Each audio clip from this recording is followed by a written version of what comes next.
Recently I started thinking about what really defines American culture.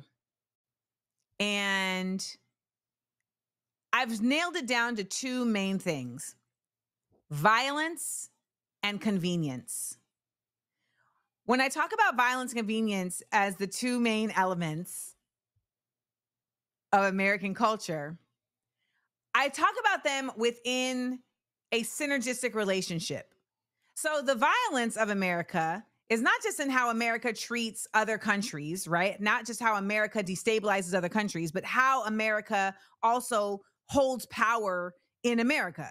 We have a police force that has been unleashed on its citizens. We have a National Guard that's been unleashed on its citizens. Even the citizens that go and fight on behalf of America are oftentimes used in ways that are not trying to protect their lives. And different types of citizens are put in more heinous and harmful situations than others. Violence has been at the root of this country from day one.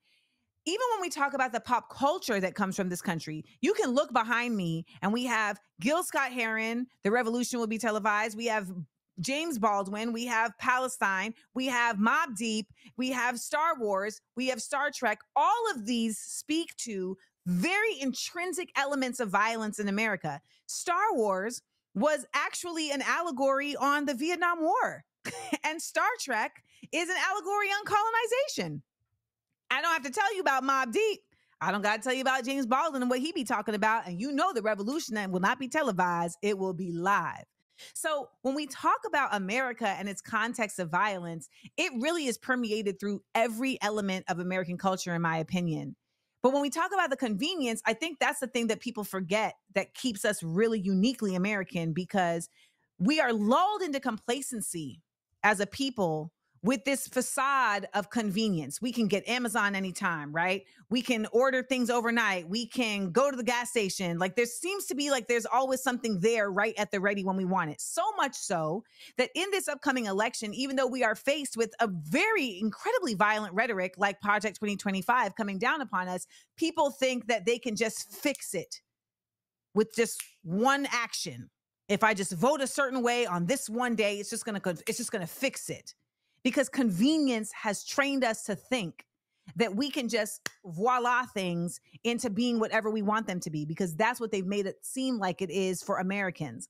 When the truth of the matter is, that's all a facade that's been used to really unlearn us from how to protect ourselves from the violence and how to possibly use violence whenever need be. But I want to just bring those two things to the fore, because what we're watching in America is a real shift that's happening. And you have to ask yourself, what does American culture mean to you?